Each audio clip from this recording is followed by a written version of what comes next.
The late afternoon sun cast long shadows across Baltimore's snow-dusted streets as delicate flakes began to fall from a darkening sky.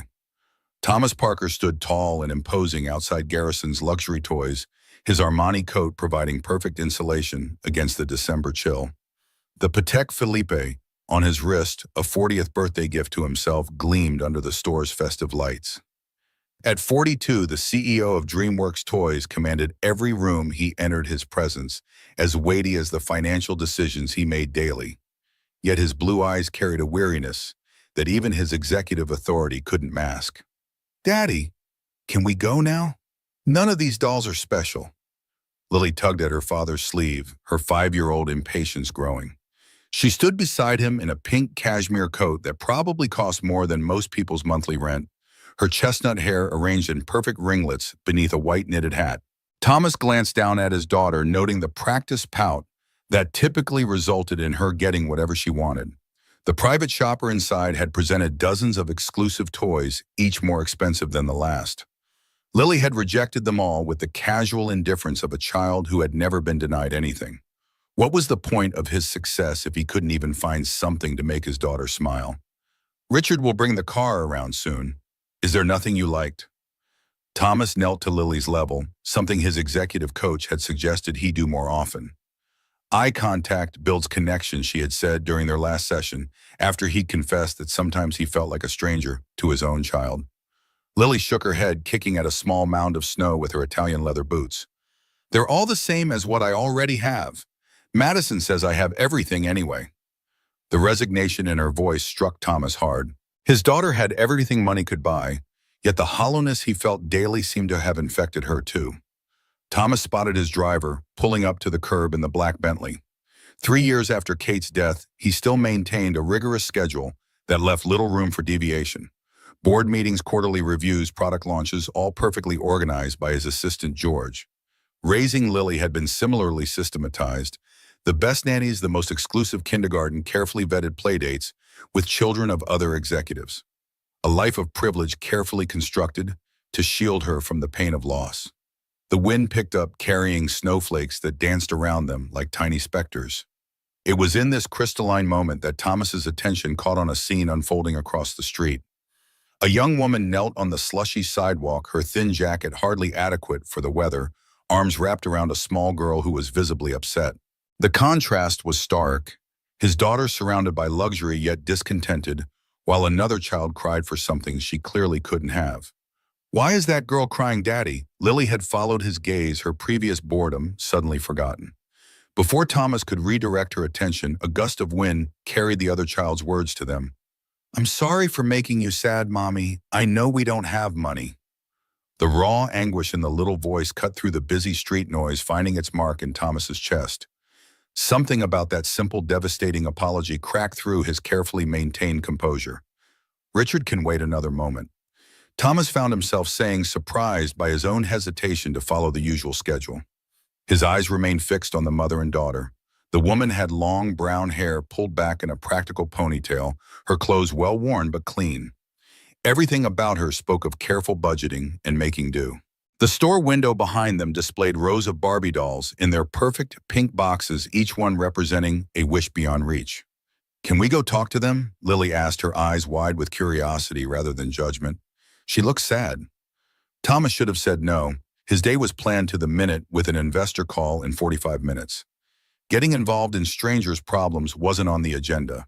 Yet something about that child's apology for wanting something as simple as a doll resonated with a buried part of himself. He thought of Kate's collection gathering dust in a temperature-controlled room of their mansion.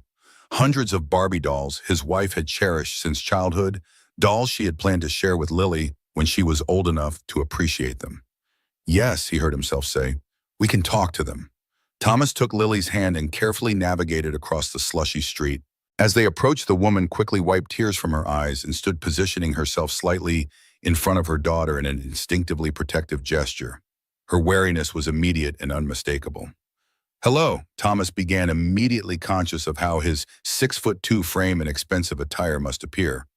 "I'm sorry to intrude, but my daughter—" "I'm Lily." His daughter interrupted, stepping forward with the social confidence of a child who had never been given reason to doubt her welcome.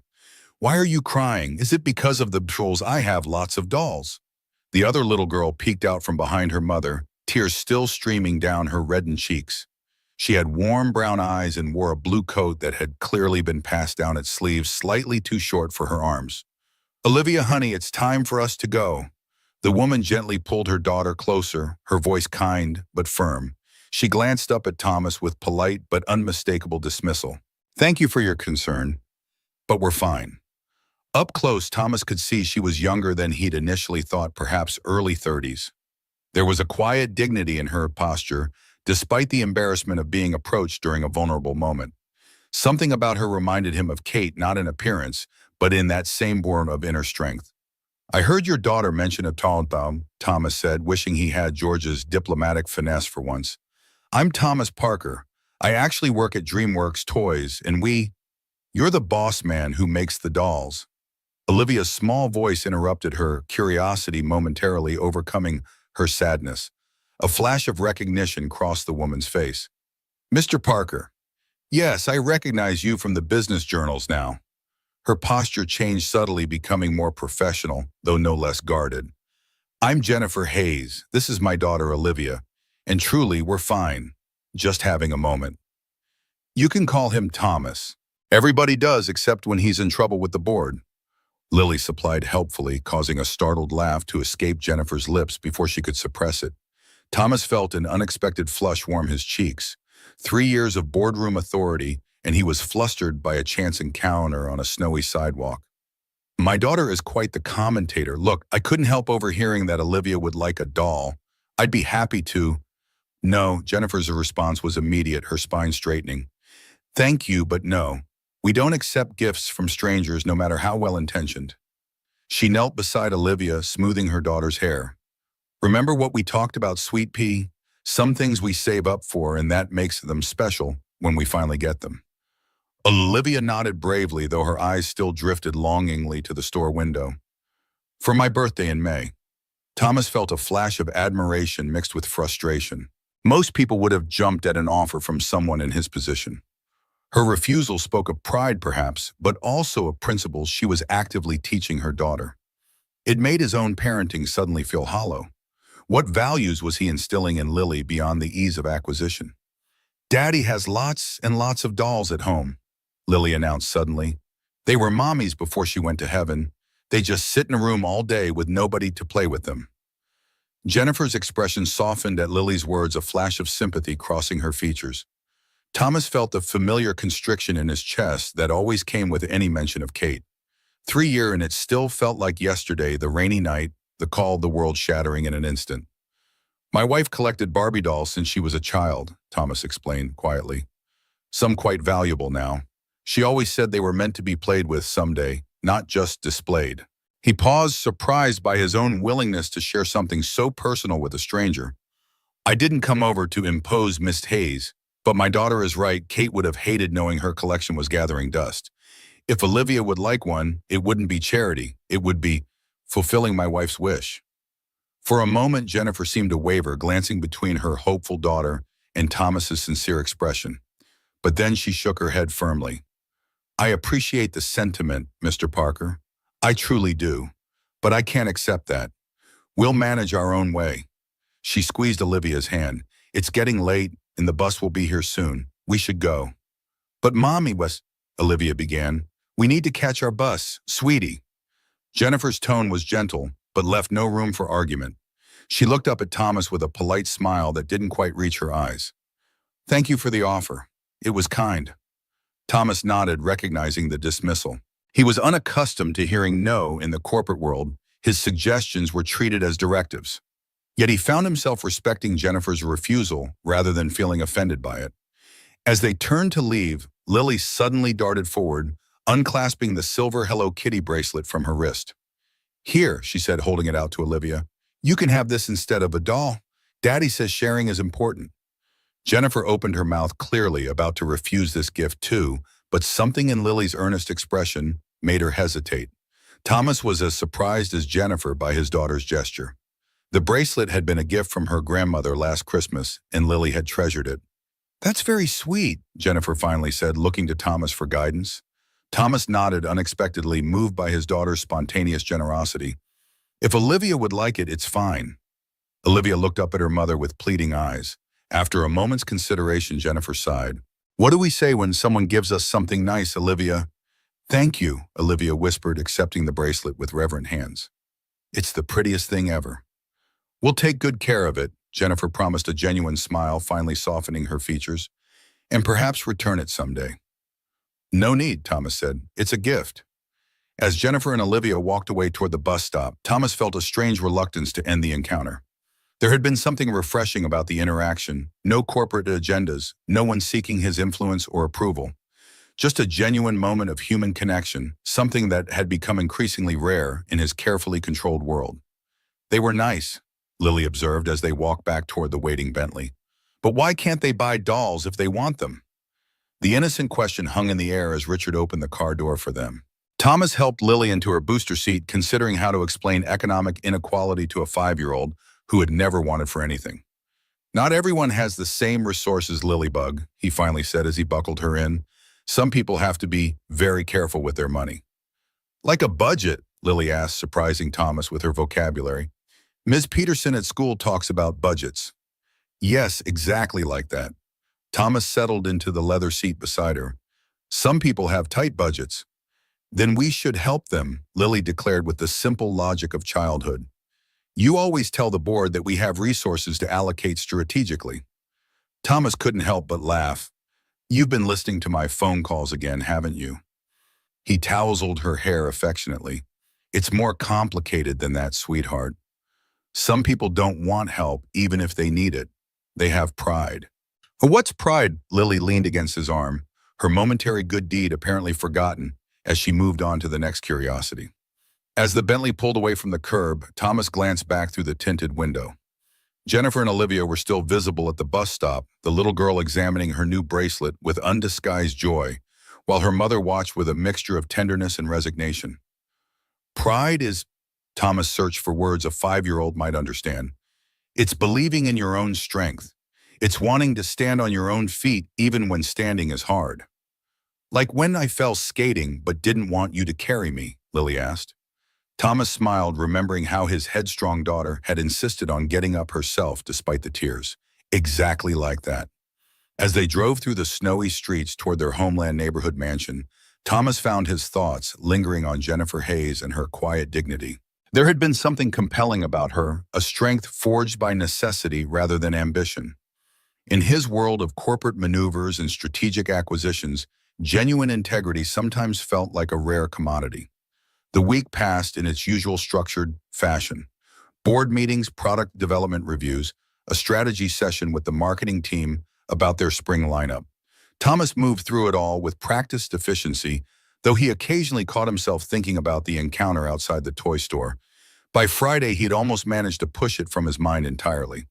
Daddy, do I have to go to school today? Madison is being mean again.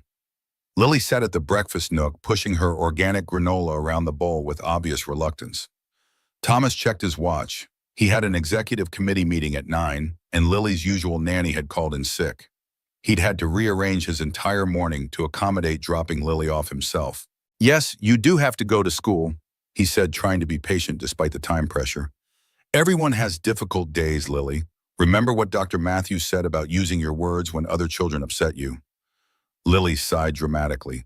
Madison doesn't listen to words. She just wants everyone to know her daddy bought her a pony. Thomas suppressed a smile. The politics of kindergarten were apparently not so different from corporate boardrooms. Well, you know what? Sometimes the best response is to be kind anyway, like you were with Olivia the other day. Lily brightened at the memory. Do you think she likes the bracelet? Can we see them again? They're probably busy with their own lives, sweetheart. Thomas glanced at his watch again. Now finish your breakfast so we're not late. 20 minutes later, Thomas guided the Audi, his preferred car for personal driving, into the circular driveway of West Baltimore Elementary. As one of the largest donors to the school's development fund, he'd been instrumental in transforming it from an underfunded public school into a showcase institution with top-tier facilities and innovative programs. It was part of DreamWorks' community investment portfolio, carefully selected by his PR team for maximum favorable press coverage. Despite his financial connection to the school, Thomas rarely set foot inside. George typically handled the photo opportunities with the principal, and Richard, or the nanny, usually managed Lily's drop-offs and pickups. Today, however, he found himself walking Lily to her classroom, hyper-aware of the curious glances from parents who recognized him. "Mr. Parker, what a surprise to see you personally." Principal Winters materialized beside them, her professional smile firmly in place. "We're always honored when you visit your investment." Thomas nodded politely, though something about her phrasing made him uncomfortable. He hadn't thought of Lily's education as an investment before. "Just dropping off Lily today. Her nanny is unwell." "Well, we have some exciting news to share. Our new specialized education teacher started this week, the position your foundation funded. She's already making remarkable progress with our students who have speech and language challenges." Principal Winters gestured down the hallway. "In fact, she's working with a group right now, if you'd like to observe." Thomas glanced at his watch. The executive meeting would wait if he was delayed. Nobody started without the CEO. "Lead the way." Principal Winters guided them to a colorful classroom where a small group of children sat in a circle, completely engaged in what appeared to be a storytelling exercise. The teacher sat among them, her back to the door, animated as she guided the children through pronunciation exercises disguised as a game. "Who can tell me what happens next in our story?" the teacher asked, her voice warm and encouraging. "Remember to use your strong sounds, just like we practiced." A small boy with glasses raised his hand tentatively. "The prince finds the magic key." "Wonderful job with those consonants, Ethan." The teacher's praise was genuine, and the boy beamed with pride. "That's exactly right. The prince finds the magic key. Now, what color was the key, Olivia, would you like to tell us?" Thomas felt a jolt of recognition at the name, and sure enough, a familiar little girl spoke up from the circle. "It was silver with blue stones, like my new bracelet." The teacher laughed. "Yes, very similar to your beautiful bracelet. Excellent pronunciation of S at the beginning of silver, Olivia." Principal Winters knocked lightly on the doorframe. "Ms. Hayes, sorry to interrupt, but I have someone I'd like you to meet." As the teacher turned around, Thomas found himself looking into the startled brown eyes of Jennifer Hayes. Recognition flashed across her features, quickly replaced by professional composure. "Olivia," Lily broke away from Thomas's hand, rushing into the classroom with excitement. "I found you again." "Lily." Olivia's face lit up with a smile that transformed her shy demeanor. "Ms. Hayes is our new specialized education teacher," Principal Winters explained, oblivious to the tension. "She's already making remarkable progress with our speech therapy program." Jennifer rose gracefully from her seat, her simple navy dress and cardigan, a stark contrast to the designer clothing worn by most of the school staff. "Mr. Parker, what a surprise." "You've met." Principal Winters looked between them with interest. "Briefly," Jennifer replied before Thomas could speak. "Mr. Parker's foundation funds my position, I believe." The realization struck Thomas suddenly. The specialized education grant had been one of many philanthropic decisions he'd signed off on without much personal involvement. George handled the foundation work, with the PR team selecting causes that aligned with their brand image. Thomas had never connected that the position they'd funded would be filled by Jennifer Hayes. "Ms. Hayes has impressive qualifications." Principal Winters continued, clearly eager to highlight the success of Thomas's investment. "Masters in Special Education from Johns Hopkins, specialized training in speech-language pathology. We were extremely fortunate to acquire her." Jennifer maintained her professional smile, though Thomas detected a hint of discomfort at being discussed as an acquisition. "I'm just glad to be working with these wonderful children. We were in the middle of our story circle, which is quite helpful for pronunciation practice." "Daddy, can I stay?" Lily tugged at his sleeve. "I want to hear the story too." Thomas checked his watch again, surprised to find himself reluctant to leave. "I'm not sure that's—" "Actually, Mr. Parker," Jennifer interjected smoothly, "Lily is always welcome to join us. We're working on SS&P sounds today, and peer modeling can be very beneficial." Thomas raised an eyebrow. "Peer modeling? Children often learn more effectively from other children," Jennifer explained. Lily's speech patterns are very clear. Having her participate could help our students." It was a graceful solution that allowed Lily to stay without making it seem like special treatment. Thomas found himself impressed by Jennifer's quick thinking. Well, if you're sure it wouldn't disrupt your class. Not at all. Jennifer's smile became more genuine. We'd be delighted to have her join us, wouldn't we, children? A chorus of enthusiastic agreement followed, and Lily was already settling into the circle beside Olivia, their heads bent together like old friends. I'll pick her up at the usual time, Thomas found himself saying. Thank you, Miss Hayes. As he turned to leave, Thomas caught Jennifer's expression, a mixture of professional courtesy and personal wariness. The woman who had knelt in the snow outside the toy store was carefully hidden beneath the polished teacher, but he could still see glimpses of her in the gentle way she guided the children. Mr. Parker is a very busy man, Principal Winters said as they walked back toward the entrance. We appreciate you taking the time to visit today.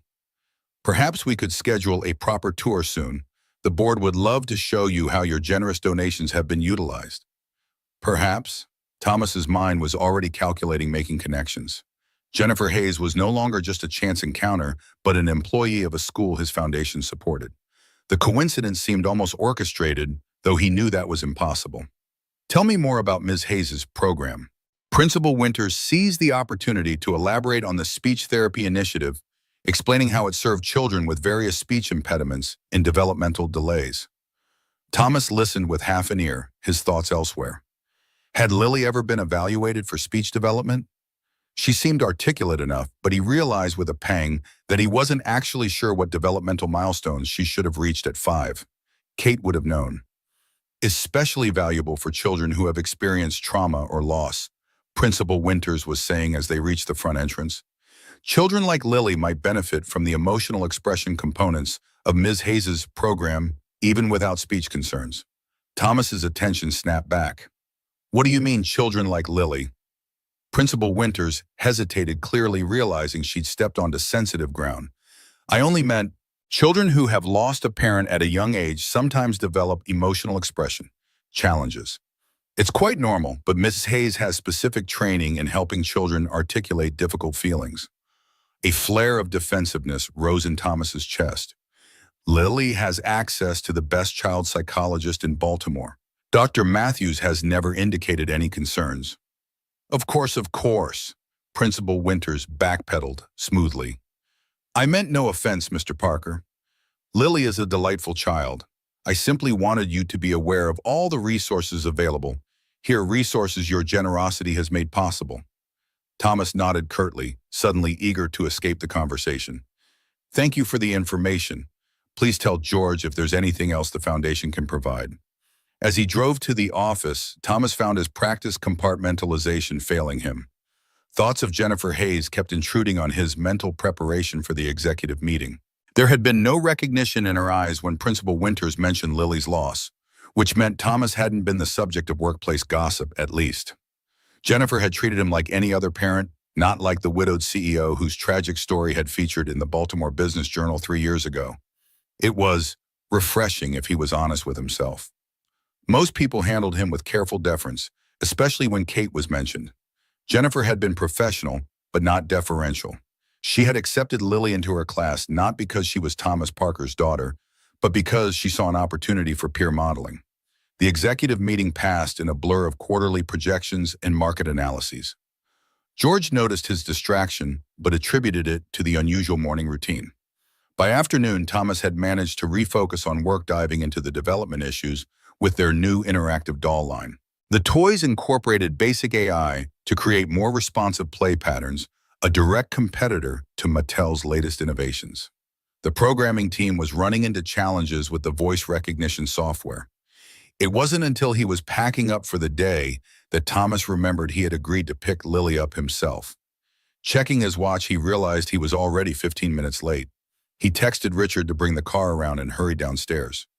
West Baltimore Elementary was quiet when he arrived, most of the children already gone. Thomas strode quickly toward Lily's classroom, but found it empty. A moment of parental panic seized him before a janitor pointed him toward the specialized education room. The door was partially open, and Thomas paused at the sound of laughter from inside. Peering through the gap, he saw Lily and Olivia sitting at a small table with Jennifer, all three bent over what appeared to be a craft project. So the prince finally found the princess? Lily was asking. Jennifer nodded, helping Olivia string beads onto a pipe cleaner. Yes, But remember, in this story, the princess didn't need rescuing.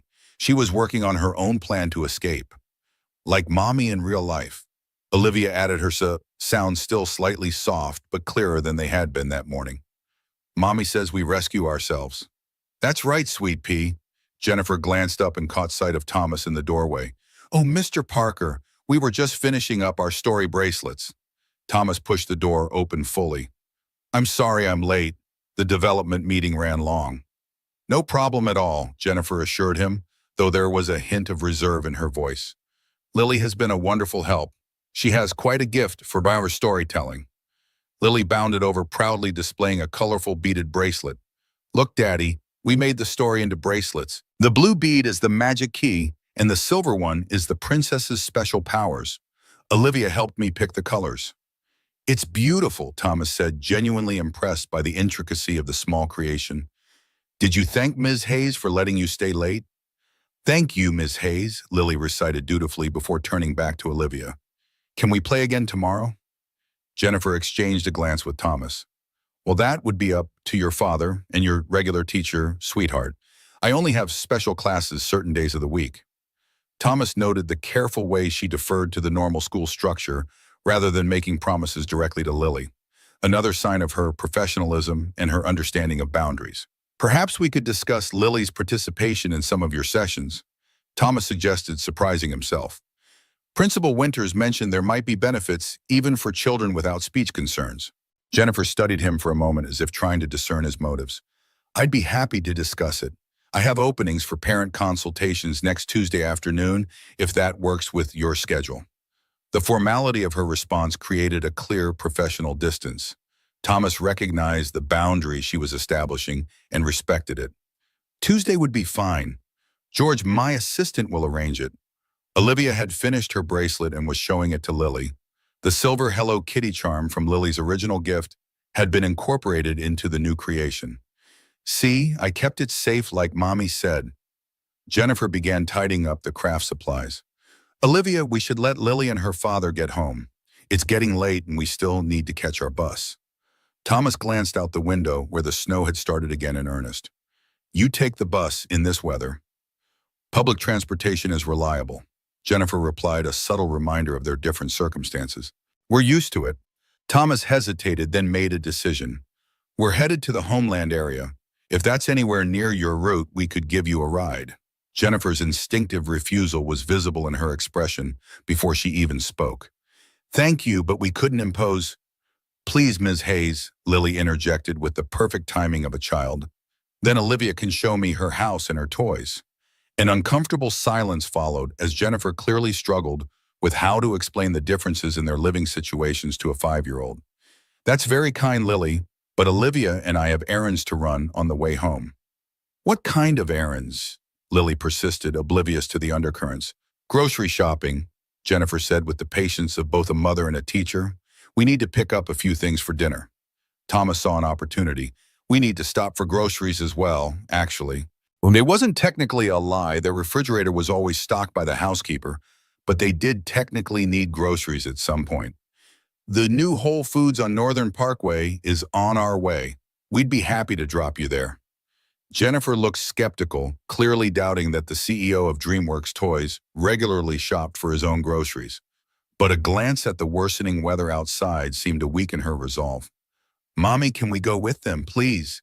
Olivia's hopeful expression was remarkably similar to Lily's pleading face, a universal trait of childhood. After another moment's hesitation, Jennifer nodded. All right, but just to the grocery store. Thank you for the offer, Mr. Parker. As they walked toward the parking lot, Thomas noticed Jennifer gather up not only her teaching materials, but also what appeared to be graded papers. Taking work home with you. A teacher's day never really ends, she replied with a small smile, especially when you're new and trying to establish your program. The casual reference to her work ethic made Thomas suddenly self-conscious about the fact that he rarely brought work home. He had structured his life precisely to maintain boundaries between work and personal time after Kate died, focusing exclusively on Lily when at home. Richard had brought the Bentley, which earned wide-eyed appreciation from Olivia. Your car's like in the movies. Jennifer looked momentarily uncomfortable as Richard opened the door for them with practiced efficiency. Olivia, remember what we discussed about different families having different resources? Olivia nodded seriously. It's not polite to talk about people's things being fancy or not fancy. What matters is if people are kind. That's right, sweet pea. Jennifer helped her daughter into the back seat beside Lily, who was already showing Olivia how the heated seats worked. Thomas settled into the seat across from Jennifer, maintaining a respectful distance.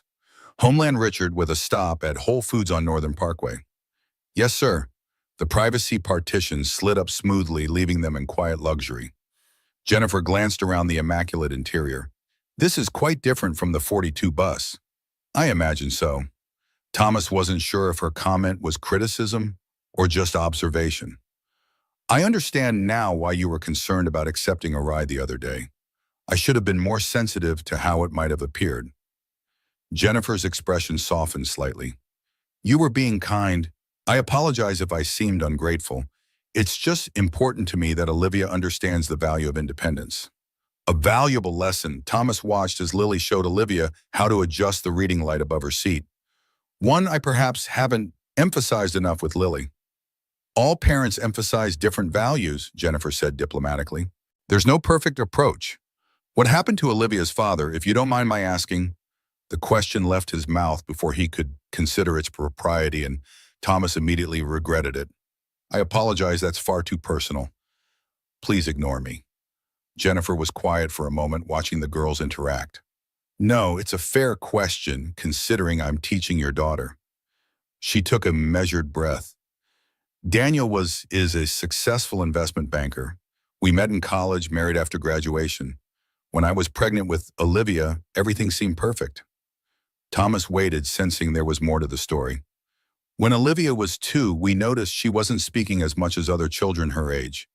The pediatrician suggested speech therapy, some developmental assessments. Jennifer's voice remained steady, but Thomas could hear the controlled emotion beneath it. Daniel didn't handle it well. He had very specific expectations for his life, his family. A child with issues, as he put it, wasn't part of that vision. He left because of a speech delay.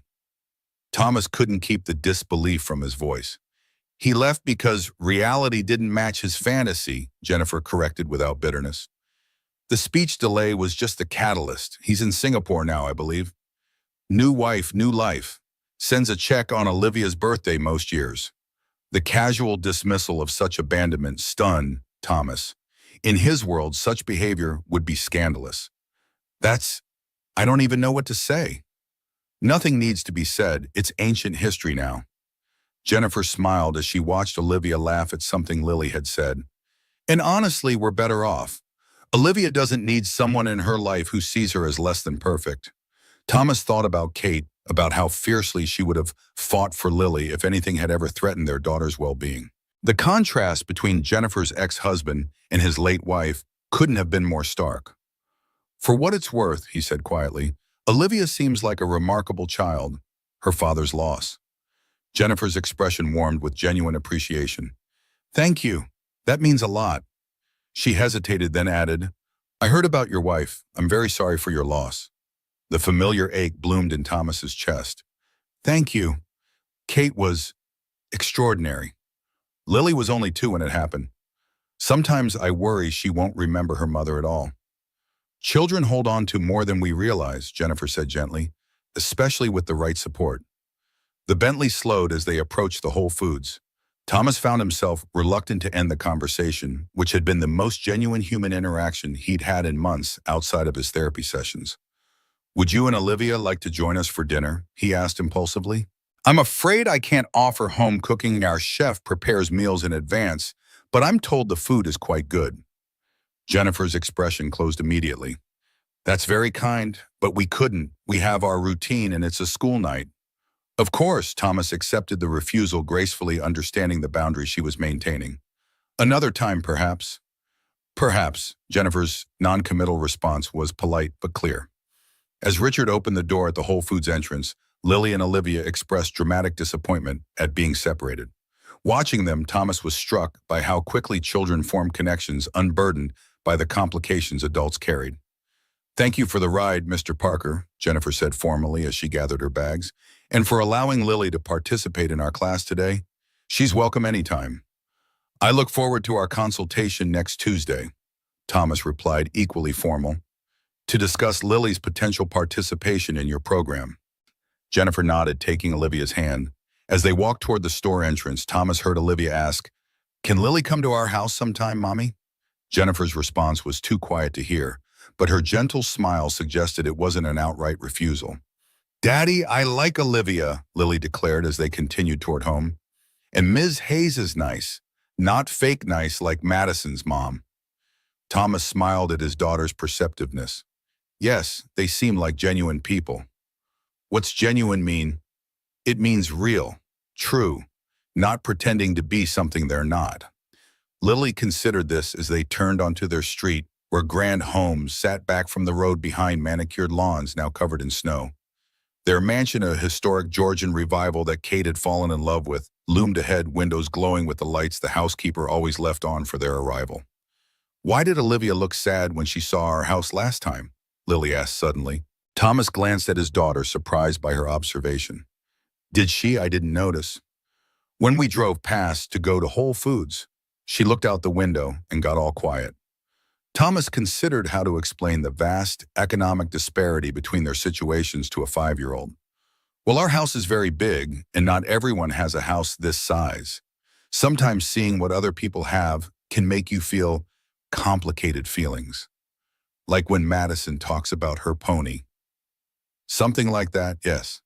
Lily was quiet as Richard parked in the circular driveway. Just before they entered the house, she looked up at her father with unexpected seriousness. "Daddy, is having a big house more important than having a mommy?" The question hit Thomas like a physical blow. "No, Lilybug, not at all. Why would you ask that?"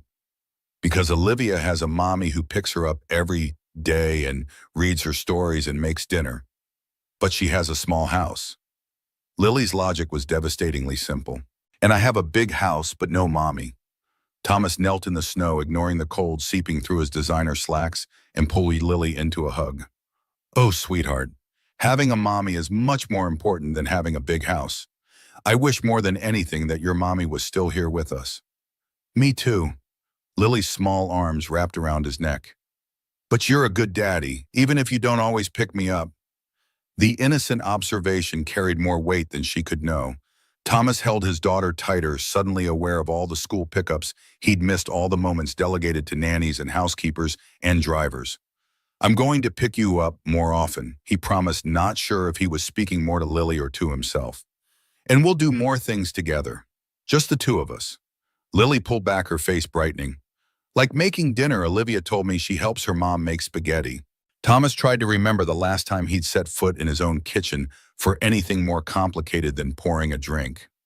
"Yes, like making dinner. We can try that." Tonight, Lily's enthusiasm was infectious. Thomas thought about the conference call he'd scheduled with Tokyo, the quarterly reports waiting for review, the emails that would have accumulated during the day. Then he looked at his daughter's hopeful face and made a decision. "Yes, tonight, let's see what we can create." As they walked into the grand foyer, Thomas felt something shift inside him, a realization that perhaps his carefully structured life had been missing something essential. The chance encounter outside the toy store, finding Jennifer at Lily's school, even this simple conversation with his daughter, they were all pushing him towards something new. Something genuine, as Lily would say. For the first time in 3 years, Thomas felt a spark of something beyond the comfortable numbness he'd cultivated since Kate's death. It wasn't happiness exactly, more like possibility. And as he watched Lily race toward the kitchen, already calling out to their surprised housekeeper about their dinner plans, he found himself wondering what Jennifer and Olivia were doing in their own home and whether their smaller house might contain something his mansion had been missing. Light filtered through the kitchen windows, casting morning patterns across the Italian marble countertops. Thomas studied the pancake recipe with the same concentration he typically reserved for quarterly reports. Lily stood beside him on a step stool, her hair still tousled from sleep, wearing the chef's apron Mrs. Collins had found in a drawer, a forgotten wedding gift still with tags attached. "It says we need eggs, milk, flour." Thomas read the ingredients list with growing uncertainty. When he'd promised Lily they would make breakfast together, it had seemed simple enough. Now facing the industrial-grade kitchen with its professional appliances, he felt strangely intimidated. Lily peered into the stainless steel mixing bowl. Madison says her daddy makes pancakes shaped like animals. Does he now? Thomas measured flour with careful precision. Well, perhaps we should master circle pancakes before attempting zoological creations. The first batch burned, while the second remained stubbornly raw in the center. By the third attempt, they had achieved something edible, if oddly shaped. Lily beamed with pride as she drizzled syrup over their creation. We're pancake experts now, she declared, mouth sticky with maple syrup. We should make them for Olivia and Ms. Hayes sometime. Thomas paused mid-bite, struck by the casual invitation and what it revealed about Lily's growing attachment. You really like Olivia, don't you? She's my best friend now. The simplicity of children's relationships, how quickly they formed, how absolute their declarations. She told me yesterday that her birthday is next month, and they never have birthday parties because they cost too many dollars. Thomas considered this information as he sipped his coffee. 2 weeks had passed since their chance encounter outside the toy store, and Lily had spent 3 afternoons in Jennifer's special education class, thriving in her role as a speech helper. The parent consultation had been rescheduled twice due to conflicts with Thomas's executive meetings, but was finally set for tomorrow afternoon. Maybe we could do something nice for Olivia's birthday, Thomas suggested carefully. Nothing extravagant, but perhaps a small celebration. Lily bounced in her seat, pancake forgotten. Can we have it here with balloons and cake and those little bags of presents? Slow down, Lilybug. We'd need to talk to Ms. Hayes first. Some parents have different ideas about birthdays. But you're the boss of the toy company. You can make anything happen. The absolute faith in her father's power would have been flattering if it didn't highlight how little Lily understood about appropriate boundaries. Being the boss doesn't mean I can decide things for other families. Thomas wiped a smudge of syrup from Lily's cheek. But I'll mention it during our meeting tomorrow. Now we need to get you dressed for school. The morning routine had shifted subtly in recent weeks. Thomas now drove Lily to school himself 3 days a week and adjusting his executive schedule accordingly. George had raised an eyebrow at the changes but made the necessary arrangements without comment. On the corporate floor, whispers circulated about the CEO's newfound interest in work-life balance. As Thomas guided the Audi into the school parking lot, he spotted Jennifer and Olivia walking from the bus stop. Olivia wore a purple knit hat that appeared handmade, her small hand firmly clasped in her mother's. There was something compelling about their easy intimacy, the way Jennifer leaned down to listen to whatever Olivia was saying, her genuine smile at her daughter's words. There they are. Lily bounced in her booster seat. Can I go say hi? Of course. Thomas parked and helped Lily from the car, watching as she raced across the playground toward Olivia with unbridled enthusiasm. Jennifer looked up at Lily's approach, her expression warming as the girls embraced like long-lost friends rather than children who had seen each other yesterday. When she noticed Thomas walking toward them, her smile remained but took on a more reserved quality. Good morning, Mr. Parker. Always the professional boundary, always the formal address. Lily has been telling Olivia about your pancake adventure this morning. It was more of a pancake catastrophe, but we persevered. Thomas matched her light tone while maintaining the professional distance she clearly preferred. We're looking forward to our consultation about Lily joining your program more regularly. Yes, I have you scheduled for 4 o'clock. Jennifer helped Olivia adjust her backpack. I've been observing Lily during her volunteer sessions. She has a natural gift for encouraging others. Pride warmed Thomas's chest. She gets that from her mother. Kate could make anyone feel like they could accomplish anything. A shadow of something understanding perhaps crossed Jennifer's features. That's a beautiful quality to have inherited. The morning bell rang, sending children scurrying toward the building. Lily and Olivia ran ahead, already deep in conversation about some shared secret.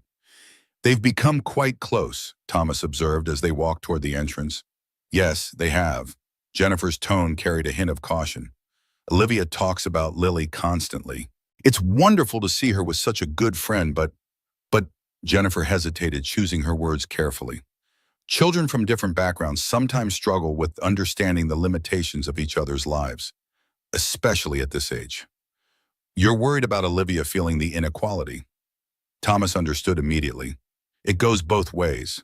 Lily might not understand why Olivia can't join playdates that involve expensive activities or why she wears the same few outfits each week. Jennifer straightened her sensible blazer, a teacher preparing to start her day. I just believe in managing expectations. Before Thomas could respond, Principal Winters materialized beside them, her perpetual clipboard in hand.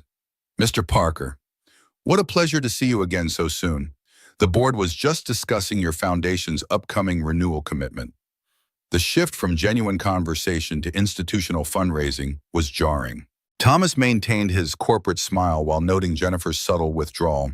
I should get to my classroom. The children will be arriving. See you tomorrow, Mr. Parker. Jennifer nodded politely and continued down the hallway. Principal Winters watched her go with an appraising eye. Ms. Hayes has been a remarkable addition to our faculty. The speech therapy program has shown measurable improvements already. Your foundation made an excellent investment. There it was again, that word, investment, as if education were merely a financial transaction, children the appreciating assets. I'm pleased to hear it. Thomas checked his watch, suddenly eager to escape the conversation. I have a meeting downtown. Please tell George if there's anything the program needs. The development team was waiting when Thomas arrived at headquarters, their presentation already loaded on the conference room screens. The new interactive dolls were entering final testing phases, but consumer research had identified potential issues with the marketing approach. The focus groups are clear, sir. Jessica Chen, head of marketing, flipped to a slide showing demographics. Our traditional market sees the AI features as creepy or intrusive, but there's a potential growth sector with educational applications for children with developmental needs. Thomas's attention sharpened. What kind of developmental needs? Speech therapy, social skills training, emotional regulation. Jessica seemed surprised by his sudden interest. Apparently, the interactive responses can be programmed to reward proper pronunciation or appropriate social exchanges. Several child psychologists in the focus group were quite excited about the possibilities. An image formed in Thomas's mind, Olivia practicing her S sounds with a doll that could respond encouragingly, children in Jennifer's classroom engaging with toys specifically designed to support their development. I want to explore this angle, Thomas decided, interrupting Jessica's prepared remarks. Forget the traditional Barbie competitor approach. Let's position this as a developmental tool that happens to also be a compelling toy. Confusion rippled around the table. DreamWorks had always focused on mainstream markets, leaving specialized educational products to smaller companies. Sir, the educational market has significantly lower profit margins, George reminded him gently, and longer sales cycles due to institutional purchasing processes. We'll create a dual market strategy, standard retail channels for the consumer version and a specialized educational variant for schools and therapy programs. Thomas was already seeing the possibilities unfold. I want a prototype of the educational version within 2 weeks, and I know exactly who can help us test it. The meeting continued with renewed energy, the team catching Thomas's unexpected enthusiasm.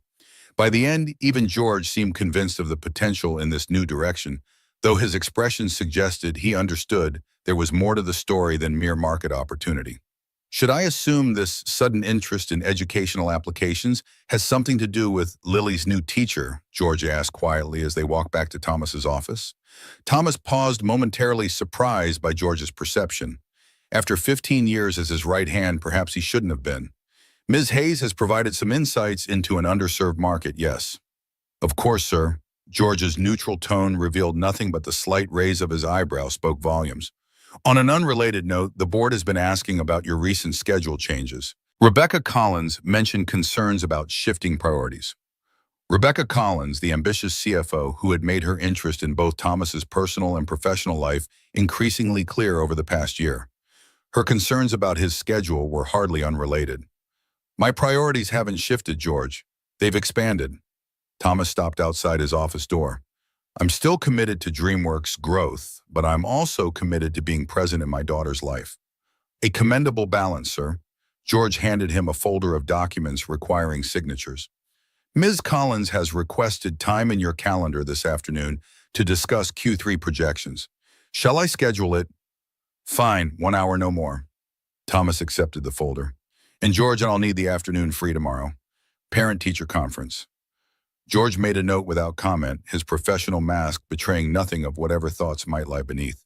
The remainder of the day passed in a blur of executive decisions and corporate strategy. Rebecca's meeting ran long, her presentations meticulously detailed, and her questions requiring thoughtful consideration. Thomas noticed her tendency to lean slightly closer than necessary when pointing out figures on the spreadsheets, the subtle floral scent of her perfume more pronounced than usual. The development costs for this new educational direction will impact our Q3 projections. Rebecca concluded her red lacquered nail tapping on a particular cell in her spreadsheet. It's a significant pivot from our established strategy. Sometimes the most profitable paths are the ones we haven't considered before. Thomas closed his laptop, signaling the end of the meeting. I believe in this direction, Rebecca. I'm asking the board to trust my vision. The board trusts you implicitly, Thomas. The switch to his first name was deliberate, her tone softening. I'm simply doing my job by highlighting the financial implications. Perhaps we could discuss it further over dinner. I know a wonderful little French place that just opened in Harbor East. The invitation hung in the air between them. 3 years ago, Thomas might have accepted out of sheer loneliness, seeking any connection to fill the void Kate had left.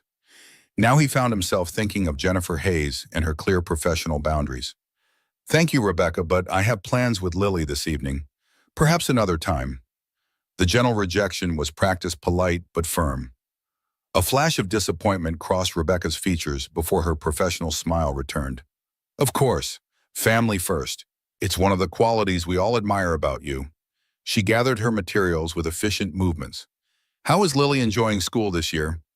Very much. She's particularly enthusiastic about a special program she's been participating in. Speech therapy and emotional expression. Rebecca paused, her perfectly shaped eyebrows drawing together. Speech therapy, I wasn't aware Lily had any developmental concerns. She doesn't. She's acting as a peer model for other children. Thomas felt an irrational defensiveness at her tone. It's been very positive for her social development. How interesting. Rebecca's smile didn't reach her eyes. Well, I'll update these projections with the new development goals and circulate them to the board before Friday's meeting. After she left, Thomas found himself staring at the family photo on his desk himself, Kate, and a 2-year-old Lily at the beach in Cape May, their last vacation before the accident. Kate's smile radiated the kind of genuine warmth that made everyone around her feel special. Sometimes he wondered if he would have become CEO without her unwavering confidence in his abilities. What would Kate think of his life now? The careful structure he'd built, the emotional walls he'd erected. What would she think of his tentative steps towards something different? You would have loved Jennifer, he murmured to the photograph. You always said I needed more people in my life who wouldn't hesitate to tell me I'm wrong. The thought startled him. When had Jennifer Hayes become someone he imagined Kate's opinion of? When had she become more than just Lily's teacher? Thomas drove home with these questions circling in his mind, arriving just as the housekeeper was preparing to leave for the day. Lily greeted him with an enthusiastic hug and immediate demands to continue their cooking experiments. Mrs. Collins said we have ingredients for spaghetti. Lily pulled him toward the kitchen, her small hand warm in his. Livia says spaghetti is the easiest thing in the whole world to make. Did she now? Well, we'll see about that. Thomas found himself looking forward to the challenge with unexpected enthusiasm. Their spaghetti turned out more successful than the pancakes. Though the kitchen looked like a crime scene afterward, tomato sauce spattered across surfaces he hadn't even known existed in the room. Lily's delighted laughter as they cleaned up together made the mess worthwhile. Daddy, will you read me an extra story tonight? Lily asked as they finished loading the dishwasher. Ms. Hayes is teaching us about making different voices for characters, and I want to hear you do it. Different voices? Thomas raised an eyebrow. I'm not sure I have the theatrical training for that. It's easy. You just have to sound grumpy for the troll, and squeaky for the mouse, and brave for the princess. Lily demonstrated each voice with exaggerated expressions that made Thomas laugh. Well, how could I refuse such expert direction? Lead the way, Mrs. DeMille. Lily's puzzled expression made him realize the reference had gone over her head. That's not my name, silly. I'm Lily Parker. Of course you are. My mistake. Thomas followed her upstairs, making a mental note to expose his daughter to some classic cinema when she was older. After 3 bedtime stories, each with increasingly ridiculous character voices that left Lily in fits of giggles, Thomas found himself sitting in his home office with a glass of whiskey, reviewing the notes for tomorrow's parent-teacher conference. He had asked George to prepare a brief on Jennifer Hayes's program standard procedure for any business meeting, though this was hardly that. The brief was comprehensive, as George's work always was. Jennifer's academic credentials were impressive: undergraduate degree in early childhood education from University of Maryland, master's in special education from Johns Hopkins, specialized certification in speech-language pathology. Prior to West Baltimore Elementary, she had worked at a private school in Boston, and before that a children's hospital in New York. Her teaching evaluations were consistently excellent, with particular praise for her ability to connect with both children and parents. What the brief didn't contain, what no amount of research could capture, was the genuine warmth Thomas had observed in her interactions with children, or the quiet dignity with which she navigated her circumstances. The way her eyes crinkled slightly at the corners when she smiled. The gentle but firm manner in which she maintained appropriate boundaries. Thomas closed the folder, feeling strangely like he was invading her privacy. Tomorrow's meeting would be about Lily's participation in the program, nothing more. He needed to remember that. Morning brought a flurry of emails about the Educational Doll Initiative, which the development team had enthusiastically named Project Voice. Initial sketches showed dolls with diverse appearances and adaptive features, some with hearing aids, others with mobility devices. The marketing department was already exploring partnerships with speech therapy associations and child development organizations. Thomas forwarded several of the concept designs to his personal email, thinking they might be relevant to his discussion with Jennifer. As he did, an email notification from Principal Winters appeared in his inbox. "Mr. Parker, I've just learned of your scheduled meeting with Mrs. Hayes regarding Lily's participation in the speech therapy program. As principal, I'd be delighted to join this discussion to ensure all foundation interests are properly represented. Please let me know if 4:00 p.m. still works with your schedule. Cordially, Dr. Elizabeth Winters." The presumption irritated Thomas more than it should have. Principal Winters clearly viewed him primarily as a donor rather than a parent, and saw Jennifer as a foundation investment rather than an educator making her own professional decisions. His reply was polite but firm.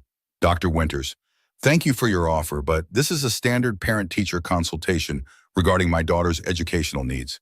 I'm sure Ms. Hayes will update you on any relevant programmatic considerations afterward.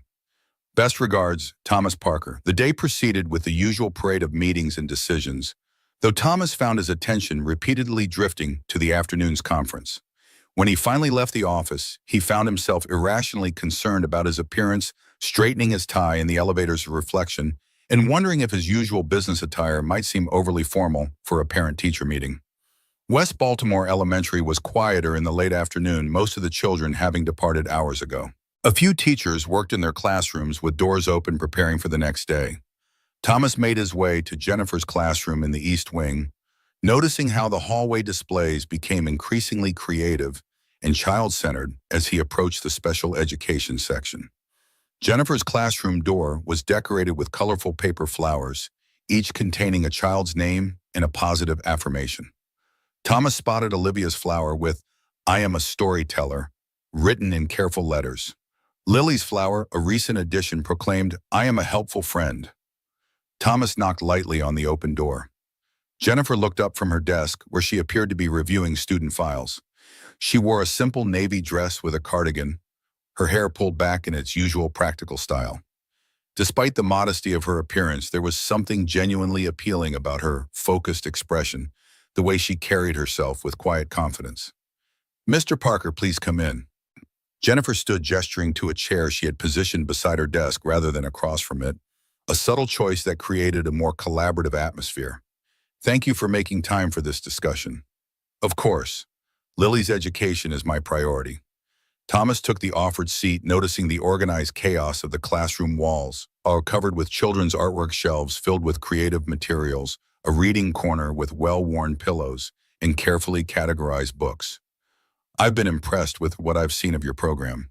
"That's kind of you to say." Jennifer sat down, opening a folder that contained notes and what appeared to be samples of Lily's work from the sessions she had participated in.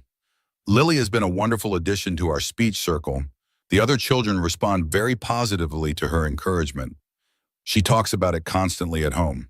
Apparently, you're teaching her to be a voice detective. Thomas smiled at the memory of Lily's enthusiastic explanation. Jennifer's expression warmed. That's our game for identifying different sounds in words. Lily has exceptional phonemic awareness, the ability to recognize and manipulate individual sounds. She's been helping our students who struggle with that skill. I had no idea. The pride in Thomas's voice was unmistakable. To be honest, I'm not always certain what developmental milestones she should be hitting.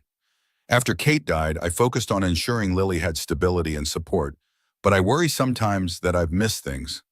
The admission felt strangely vulnerable, but Jennifer's response held no judgment. That's completely understandable, Mr. Parker. Child development isn't intuitive, and you were navigating your own grief while caring for a toddler. From what I've observed, Lily is thriving in many areas. Her vocabulary is advanced, her social skills are strong, and her empathy is remarkable for her age. That's reassuring to hear. Still, I'd like her to participate more regularly in your program if you think it would benefit her. Not because she needs speech therapy, but because— Thomas hesitated, trying to articulate his reasoning. Because emotional expression is just as important as academic achievement, Jennifer suggested gently. And because developing empathy through helping others is a valuable life skill. Exactly. Thomas felt a rush of appreciation for her understanding. Kate always said that success meant nothing if you couldn't use it to lift others up. I want Lily to learn that lesson early. Jennifer nodded thoughtfully. I believe Lily could benefit greatly from continued participation, and our students certainly benefit from her presence. I could include her in our Tuesday and Thursday afternoon sessions, which focus on creative expression and storytelling. She would love that. Thomas hesitated, then decided to mention the project he had been considering. Actually, there's something else I wanted to discuss. DreamWorks is developing a new line of interactive dolls with applications for speech therapy and emotional expression. I wondered if you might be interested in consulting on the educational aspects of the project. Surprise flickered across Jennifer's features. Me, I'm sure there are more qualified experts in the field. Perhaps, but none who have the practical classroom experience combined with your specific training. Thomas reached into his briefcase for the concept materials he had brought. This would be a paid consulting position, of course, with flexible hours that wouldn't interfere with your teaching schedule. Jennifer accepted the folder but didn't open it immediately. This is unexpected, Mr. Parker. I'm not sure it would be appropriate given that I'm Lily's teacher. The consulting would be with our development team, not directly with me, Thomas clarified, having anticipated this concern. And it would be completely separate from Lily's participation in your program. The school administration would be formally notified of the arrangement to ensure transparency. Jennifer considered this, her expression thoughtful. May I review the materials and think about it? I'd want to be sure I could actually contribute something valuable before committing. Of course, take all the time you need. Thomas appreciated her careful consideration rather than an impulsive response. There's one other matter I wanted to discuss if you don't mind. It's about Olivia's birthday next month. Jennifer's expression shifted subtly. Lily mentioned it to you. She did. She's quite excited about the prospect of celebrating with her new friend. Thomas chose his words carefully. I understand you might have concerns about the girl's different circumstances, but I'd like to host a small birthday gathering at our home. Nothing extravagant, just a few children, cake, and some games. Jennifer was quiet for a moment, her fingers absently tracing the edge of the folder he had given her. That's very generous, but I wouldn't want Olivia to develop expectations that I can't fulfill for future birthdays. I understand completely. Thomas leaned forward slightly. What if we presented it as a joint play date with a birthday element? Lily could help create the invitations, making it clear it's from both of them. You've given this some thought. Jennifer's tone held a note of surprise. Lily has been very persuasive on the subject. Thomas smiled ruefully. She suggested everything from pony rides to hiring the Baltimore Symphony Orchestra for a private concert. A laugh escaped Jennifer, genuine and warm. That sounds like something Olivia would imagine too. She once asked if we could have her birthday party on the moon. The shared moment of parental amusement bridged something between them. Jennifer's professional reserve softened slightly. A small gathering would be nice for Olivia. She hasn't had many opportunities for traditional birthday celebrations. Jennifer's admission carried a hint of the sacrifices single parenthood had required. But I'd want to contribute. Perhaps I could make the cake. I'm actually quite good at baking. Deal. Thomas felt unreasonably pleased by this small victory. Lily will be thrilled. Should we aim for a weekend afternoon? Perhaps the Saturday after next. As they discussed the logistics of the birthday gathering, Thomas noticed Jennifer gradually becoming more comfortable, her initial wariness giving way to practical planning and even occasional humor. They were just finalizing the guest list, a modest 5 children, including Lily and Olivia, when a knock at the classroom door interrupted them. Principal Winters stood in the doorway, her smile fixed and her clipboard at the ready. I hope I'm not interrupting. I just wanted to check in on your consultation. The intrusion immediately restored Jennifer's professional demeanor. We were just finishing up, Principal Winters. Mr. Parker and I have discussed Lily's continued participation in our program. Excellent, excellent. Principal Winters entered the room uninvited, her attention focused on Thomas. I wanted to mention that the board is preparing our annual funding request for your foundation. We're hoping to expand Ms. Hayes' program next year, perhaps even adding another specialist to the team. The transparent fundraising attempt was as unwelcome as it was inappropriate during what should have been a private parent-teacher conference. Thomas maintained his corporate smile while noting Jennifer's discomfort at being discussed as if she weren't present. Any funding request should go through the foundation's formal application process, Dr. Winters. George can provide you with the updated guidelines. Thomas stood, effectively ending the conversation. Thank you for your time, Ms. Hayes. This has been extremely helpful. Jennifer rose as well, her professional mask firmly back in place. Of course, Mr. Parker. I'll email you the schedule for Lily's participation and we can correspond about the playdate details. Principal Winters glanced between them, clearly sensing she had missed something. Playdate? How lovely that Lily is making friends through the program. That's exactly the kind of inclusion success story our donors appreciate hearing. Thomas resisted the urge to correct her characterization of his daughter as an inclusion success story rather than a child forming a genuine friendship. Indeed. Now, if you'll excuse me, I need to pick up Lily from her after-school program. As he left the classroom, Thomas heard Principal Winters immediately launch into a discussion about the upcoming donor appreciation event, her voice carrying that particular tone administrators used when speaking about money while pretending to be discussing education. The after-school program was housed in the gymnasium, where a dozen children were engaged in various activities under the supervision of 2 young teachers. Thomas spotted Lily immediately sitting at a small table with Olivia, both girls bent over what appeared to be a craft project. Daddy, Lily looked up with delight, waving him over. We're making bracelets for each other. Look, I'm using all purple beads because that's Olivia's favorite color. And I'm using blue ones for Lily, Olivia added shyly, clearly still somewhat awed by her friend's imposing father. Thomas knelt beside their table, genuinely interested in their creations. These are beautiful, very professional craftsmanship, Olivia giggled at his serious assessment. Ms. Bridget taught us how to make the claspy things stay on. Clasps, Lily corrected automatically, then caught herself. Sorry, I'm not supposed to interrupt when people are talking. Ms. Hayes says it's important to let people finish their thoughts. Thomas raised an eyebrow, amused by his daughter's self-correction. That's very good advice. Speaking of Miss Hayes, is she picking you up soon, Olivia? She always comes at 5 o'clock when aftercare ends, Olivia explained, carefully threading another bead onto her string. She has teacher meetings on Tuesdays. Thomas checked his watch, only 4:30. Well, Lily and I are in no rush. We can stay until you're both finished with your projects. The girls worked contentedly side by side, chattering about school and friends and favorite animals. Thomas observed their interaction with interest, noting how naturally Lily adapted her vocabulary when Olivia struggled with a particular sound and how Olivia's creativity influenced Lily's normally meticulous approach to projects. They balanced each other in a way that seemed to strengthen both. At 5 minutes to 5, Jennifer appeared in the gymnasium doorway, slightly breathless, as if she had hurried from her meeting. She spotted Olivia and Lily at their table, then noticed Thomas sitting with them.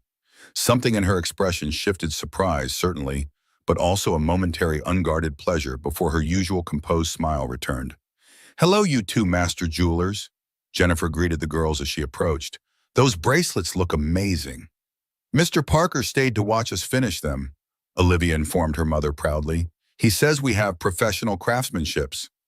"Craftsmanship," Jennifer corrected gently with an appreciative glance at Thomas. "That was kind of you to stay, Mr. Parker. Olivia enjoys having an audience for her creative endeavors." "It was my pleasure. They're quite the artistic team." Thomas stood suddenly aware of how their casual interaction might appear to others. Several of the aftercare teachers were watching with undisguised curiosity the wealthy CEO and the new teacher, an unexpected pairing in any context. Jennifer seemed to register the attention as well, her posture straightening slightly. "We should be going, Olivia. The bus will be here soon." "Actually," Thomas found himself saying, "I was thinking of taking Lily for ice cream to celebrate her joining Ms. Hayes' program officially. Perhaps you and Olivia would like to join us, if you don't have other plans, of course." The invitation clearly caught Jennifer off guard. She hesitated, glancing at Olivia's hopeful expression. "Ice cream?" Olivia bounced in her seat, her project momentarily forgotten. "Can we, Mommy, please?" "We wouldn't want to impose on Mr. Parker and Lily's celebration," Jennifer began carefully. "It's not an imposition at all. In fact, it was Lily's idea." Thomas glanced at his daughter, who immediately picked up the cue. "Please come with us, Mrs. Hayes. We want to tell you about our birthday party plans." Lily's enthusiasm was entirely genuine, making it impossible to refuse without disappointing both children. Jennifer capitulated with grace. "All right, ice cream it is, but we'll need to be quick. We still have homework and dinner to manage tonight." The girls cheered quickly, packing up their craft supplies and gathering their backpacks. As they walked toward the parking lot, Thomas was acutely aware of the image they presented, two adults with two excited children between them, looking for all the world like a family outing. "We can take my car," Thomas offered, "or meet you there if you prefer." "The ice cream shop is just 2 blocks away," Jennifer pointed out. "Perhaps we could walk." "It's a lovely afternoon." The suggestion surprised him. He rarely walked anywhere in the city. But the weather was indeed pleasant, the late September sunshine warming the air despite the approaching evening. "Of course. Walking sounds perfect." Thomas allowed Lily to lead the way, chattering excitedly to Olivia about their favorite ice cream flavors. They strolled down the tree-lined streets of the school neighborhood, the girls skipping ahead while Thomas and Jennifer followed at a more sedate pace. Something about the simple activity, walking in the sunshine, watching the children's excitement, felt profoundly normal in a way Thomas's carefully structured life rarely did. "Thank you for including Olivia," Jennifer said quietly as they walked. "You didn't have to do that." "I wanted to," Thomas admitted, "and not just for Lily's sake." Jennifer glanced at him, a question in her expression. "I've enjoyed our conversations," Thomas continued, choosing his words carefully. "It's refreshing to speak with someone who sees me as a parent first, rather than a CEO or a potential donor. I imagine that's rare in your position." Jennifer's observation held no judgment, just understanding. "Rarer than I'd like to admit." Thomas watched as Lily demonstrated a cartwheel for Olivia's admiring audience. "After Kate died, I threw myself into work. It was easier than facing the emptiness at home. By the time I emerged from that fog, I realized most of my social connections were business-related, people who wanted something from me." "That sounds isolating," Jennifer said softly. "It was a cocoon of my own making." Thomas hadn't meant to reveal so much, but something about their easy pace and the afternoon light made honesty feel natural. "I convinced myself it was better that way, safer for me, safer for Lily." And now, Jennifer's question was gentle but direct. Thomas considered his answer carefully. "Now I'm beginning to wonder if safety is worth the cost." The ice cream shop appeared ahead, a cheerful storefront with bright awnings and a line of customers spilling onto the sidewalk. The girls had already joined the queue, pointing excitedly at the flavor list posted in the window. "For what it's worth," Jennifer said as they approached, "I think Kate would be proud of you for asking that question." The simple statement caught Thomas off guard. Most people avoided mentioning Kate, uncertain how to navigate the territory of his grief. Jennifer's easy reference, her assumption that Kate would want him questioning his isolation, felt strangely comforting. "You remind me of her sometimes," Thomas admitted, the words escaping before he could reconsider them.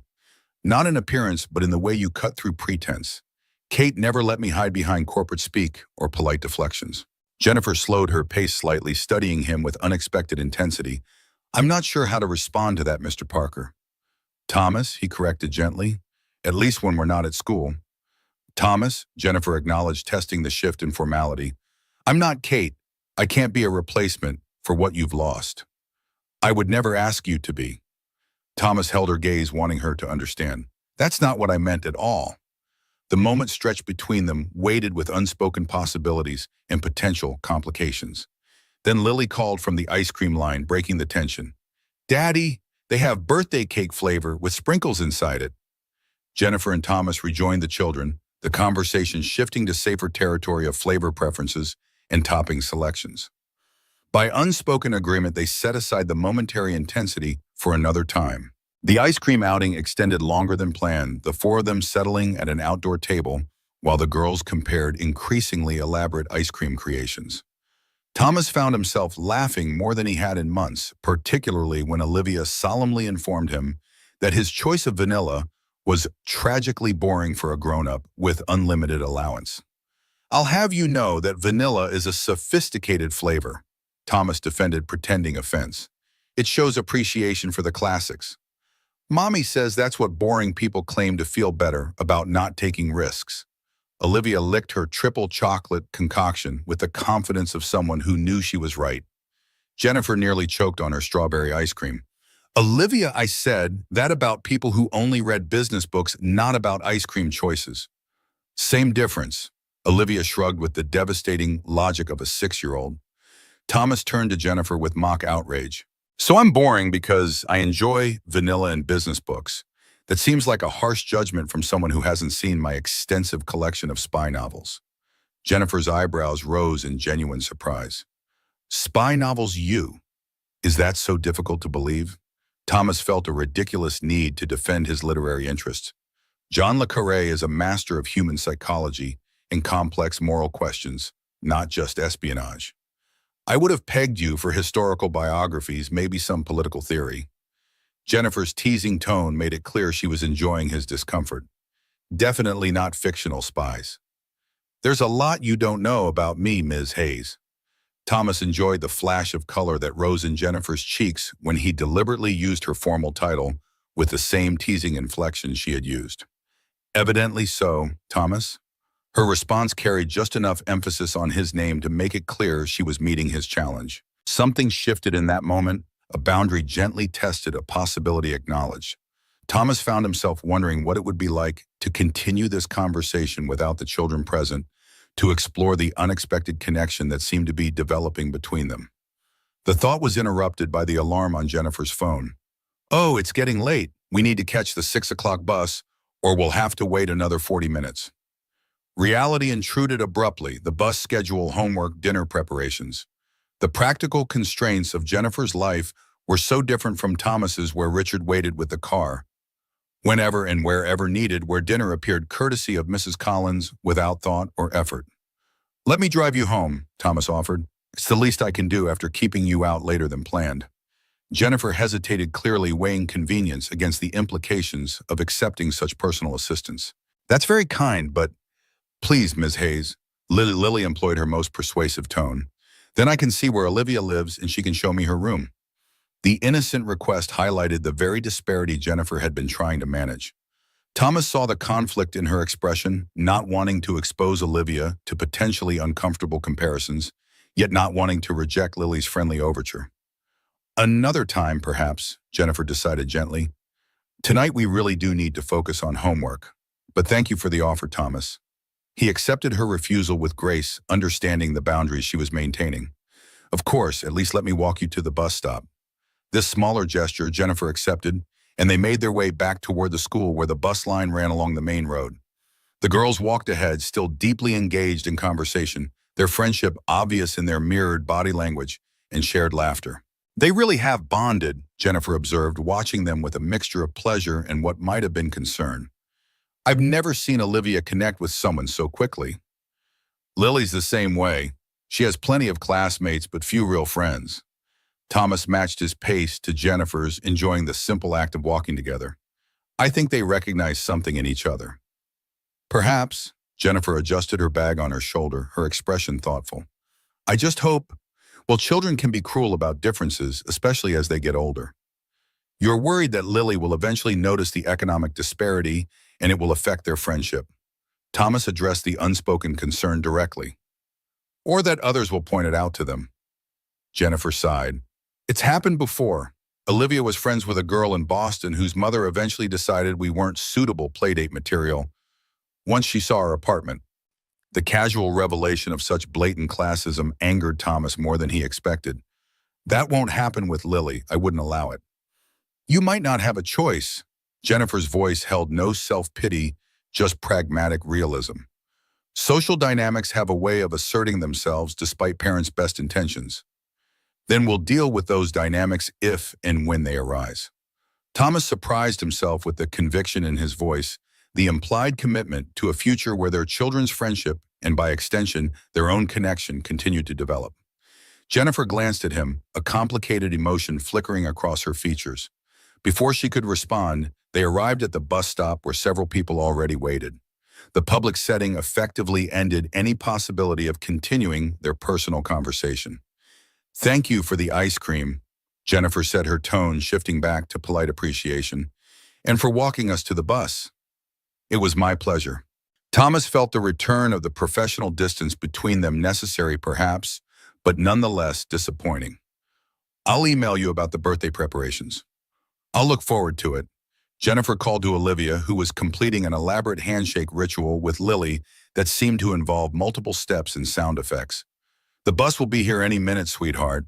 Time to say goodbye. The girls' farewell was dramatic, as if they were parting for months rather than until school tomorrow. Thomas found himself smiling at their theatrical embraces and promises to save seats for each other at lunch. As the bus approached, Jennifer turned to Thomas with an unexpected smile. For the record, vanilla is my second favorite flavor. Sometimes the classics are classics for a reason. The small personal admission offered like a private joke between them warmed Thomas unexpectedly. I'm glad someone appreciates the sophisticated choice.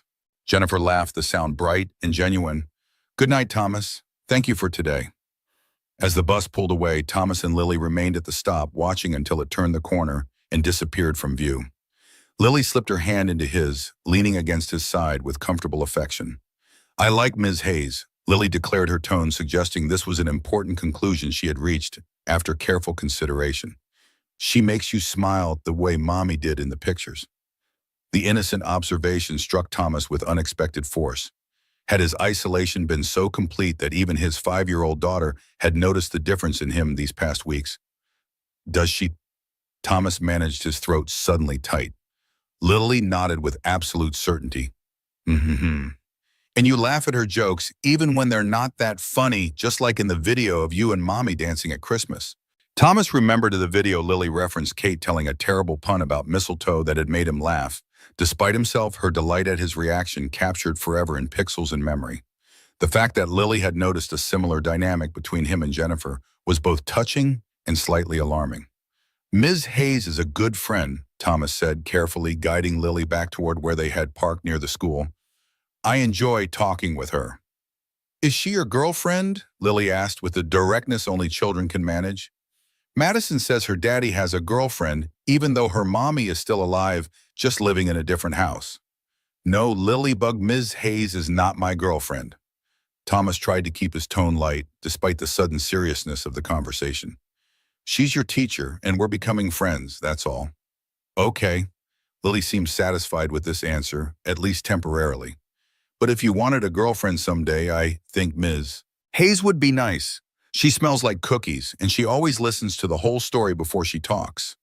The childish endorsement, delivered with such matter-of-fact sincerity, caught Thomas between laughter and something deeper he wasn't quite ready to examine. I'll keep that in mind. Now, should we head home and see if Mrs. Collins left us any of those chocolate chip cookies you like? As they drove home through the evening traffic, Thomas found his thoughts returning to Jennifer Hayes, her quiet strength, her gentle humor, the way she maintained her dignity, despite circumstances that would have defeated many. The way she saw him as a father first, a person second, and a CEO last, if at all.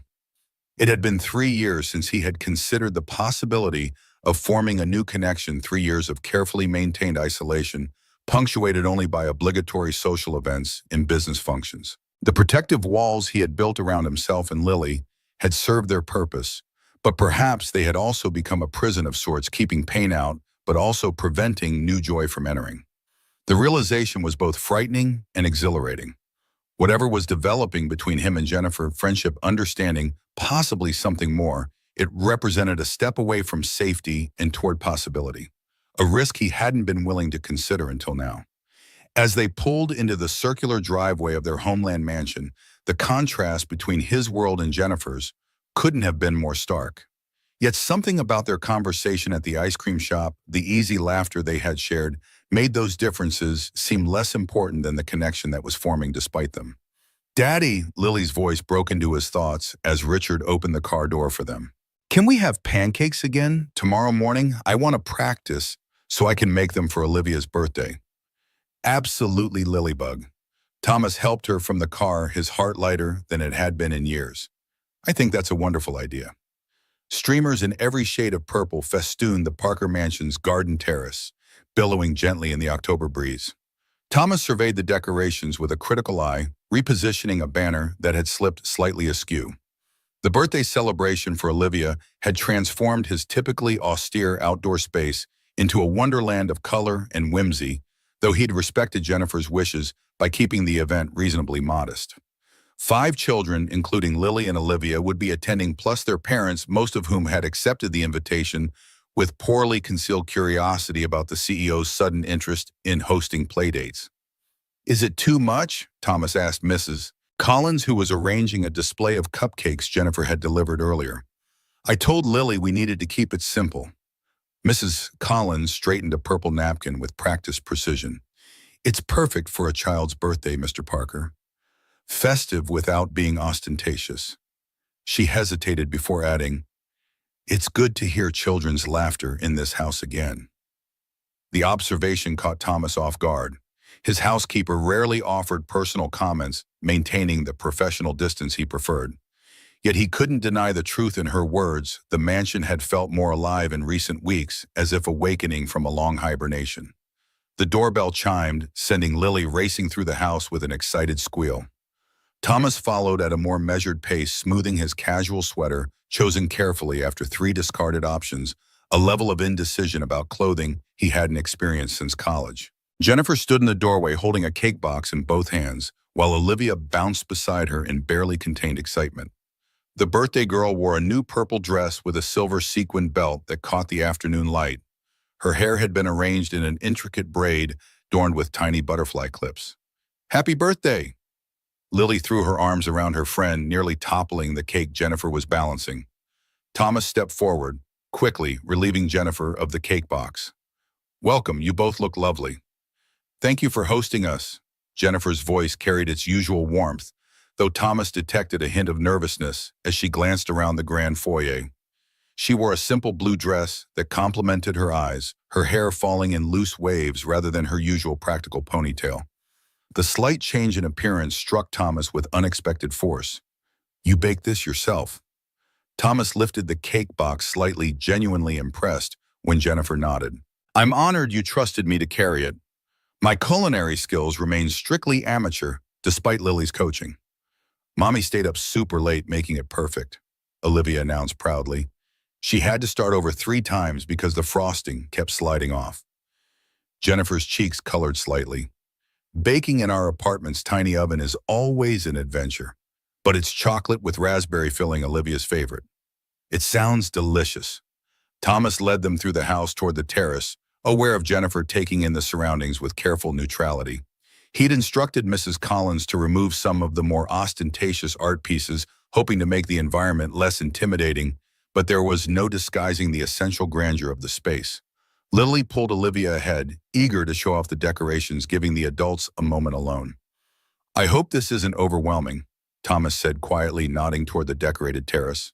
Lily was very specific about the purple theme. "It's beautiful." Jennifer's smile held genuine appreciation without a trace of envy. "Olivia will remember this day forever. Thank you for making it special for her."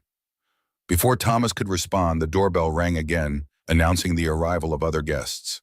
The next hour passed in a blur of introductions and children's excitement. The parents, two mothers and a father from Lily's class, regarded Thomas with polite curiosity, clearly surprised to discover the CEO in the role of birthday party host. Their interest shifted quickly to Jennifer. When they realized she was a teacher at the school, their questions barely disguising their attempt to understand her connection to the Parker household. Ms. Hayes is implementing a remarkable speech therapy program, Thomas explained smoothly when one mother inquired too pointedly about Jennifer's role. Lily has been participating as a peer model. The foundation is considering expanding support for similar initiatives across the city. The explanation, framed in philanthropic terms, seemed to satisfy the parents' curiosity while establishing Jennifer as a professional connection rather than subject for gossip. Thomas caught her grateful glance as she organized the children for the first game. Watching Jennifer with the children revealed dimensions of her character Thomas hadn't fully appreciated before. She led the games with natural authority, tempered by genuine playfulness, her interactions with each child perfectly calibrated to their personality. The reserved boy was gently encouraged, the boisterous girl subtly redirected, creating a harmonious dynamic that allowed everyone to participate comfortably. "Your teacher friend is quite good with children," observed Mark Chen, a financial analyst whose daughter attended Lily's class. "Reminds me of how Kate used to manage Lily's playdates, that perfect balance of structure and freedom." The comparison to Kate delivered without the usual awkward hesitation people adopted when mentioning his late wife struck Thomas as both accurate and strangely comforting. "Yes, Jennifer has a natural gift." "Jennifer, is it?" Mark's raised eyebrow carried no judgment, just mild interest. "Good to see you expanding your social circle, Thomas. The board has been concerned about your isolation these past years, though no one would say it directly." Thomas had forgotten that Mark sat on one of DreamWorks' advisory committees, privy to the corporate gossip that inevitably centered on the CEO's personal life.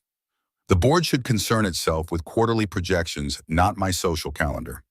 The two aren't unrelated when it comes to leadership stability."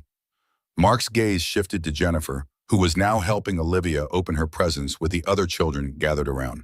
"She seems genuine, refreshing quality in our circles."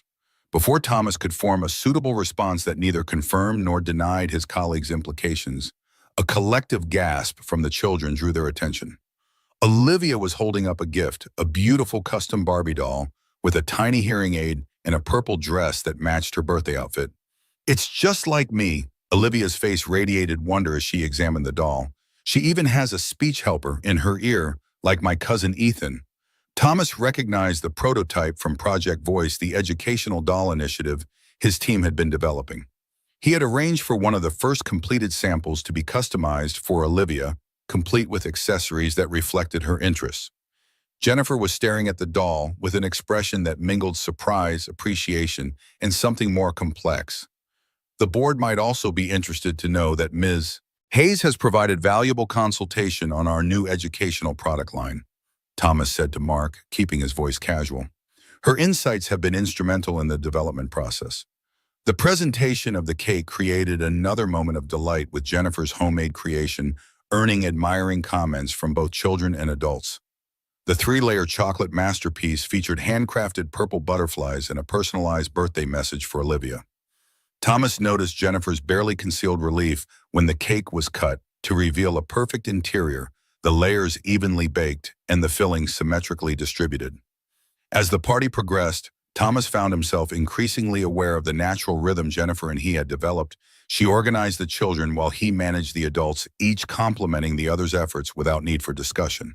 When Olivia accidentally spilled juice on her new dress, Thomas was already offering a clean napkin as Jennifer knelt to comfort her. When one of the parents asked about the school's funding priorities, Jennifer seamlessly redirected the conversation away from Thomas's donor role to focus on the children's experiences. By the time the guests began departing, leaving only Olivia, Jennifer, Lily, and Thomas in the purple-decorated terrace, a sense of shared accomplishment hung in the air between the adults.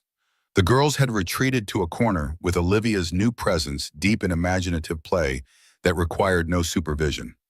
"That went well, I think." Thomas handed Jennifer a glass of the sparkling cider they'd served with the cake, noticing the fatigue behind her smile. Hosting had clearly demanded more energy than she typically expended on a Saturday. "You make an excellent cake decorator." and you make an excellent, difficult parent wrangler. Jennifer accepted the glass gratefully. Mrs. Abernathy has been trying to schedule a private meeting with the principal about fundraising all semester. You deflected her perfectly. Corporate training has its unexpected applications. Thomas guided Jennifer to the comfortable seating area overlooking the garden. But I noticed you handled Madison's mother with equal diplomacy when she started questioning the educational value of party games. Jennifer laughed softly. Teacher training has similar benefits. She took a small sip of her cider, her expression growing more serious. That doll you gave Olivia, it's from your new project, isn't it? A prototype. The development team wanted feedback from a potential user. Thomas kept his tone light, though the doll represented far more than a market research opportunity. I hope you don't mind. I should have asked you first. It's the most thoughtful gift she's ever received. Jennifer's voice held genuine emotion. She's never had a doll that looks like her that represents her experience. Most toys assume children are all the same. They're not, though, are they? Thomas watched Lily and Olivia playing across the terrace, their distinct personalities evident even in the way they arranged the dolls. They're magnificently complicatedly unique. Yes, Jennifer agreed softly. They are. She hesitated before adding, I've been reviewing the project voice materials you gave me. The concept has incredible potential, especially for children with speech and language challenges. Does that mean you'll consider the consulting position? Thomas tried to keep the eagerness from his voice. The project had taken on personal significance beyond its business potential, becoming a tangible connection between his corporate world and the more meaningful realm Jennifer occupied. I've decided to accept, actually. Jennifer set her glass down carefully. I believe I can contribute something worthwhile to the development process, though I'll need to be transparent with the school administration as you suggested. Of course, I've already spoken with the Foundation's legal team about establishing clear boundaries to avoid any conflict of interest. Thomas had in fact spent several hours ensuring the arrangement would withstand any scrutiny. Your professional reputation is important. Jennifer studied him for a moment, her expression thoughtful. It's more than that, though, isn't it? This project matters to you personally. The observation, gentle but direct, cut through the careful corporate framing Thomas had constructed around the initiative. Yes, he admitted quietly. It does. Before Jennifer could respond, Olivia called her over to resolve a question about one of the new toys, leaving Thomas to contemplate how quickly this woman had learned to see past his practice facades. Few people in his life had that ability. Kate had, of course, and perhaps George after 15 years of working together. Yet Jennifer had managed it in a matter of weeks. The thought both unsettled and exhilarated him. The afternoon shadows had lengthened considerably before Jennifer finally gathered their belongings, insisting they needed to catch the last convenient bus despite Thomas's offer of his driver. This time, however, she accepted his compromise of driving them to the bus stop, recognizing Olivia's fatigue after the excitement of the day. Thank you again for everything. Jennifer adjusted Olivia's coat as they stood beside Thomas's car, the autumn air growing chilly as the evening approached. Today meant so much to her. It was our pleasure. Thomas helped Lily into her jacket, noticing how the girls maintained their conversation despite the impending separation. Perhaps we could do something similar for Lily's birthday in February. I'd like that. Jennifer's smile carried a new warmth, a subtle shift in their evolving relationship. Though I can't promise such an elaborate setting. Settings don't matter nearly as much as the company. Thomas surprised himself with the sincerity behind the statement. The afternoon spent in Jennifer and Olivia's presence had filled his home with an energy no expensive decor could ever provide. As he watched them board the bus, Olivia waving enthusiastically through the window while clutching her new doll, Thomas felt an unexpected pang of emptiness.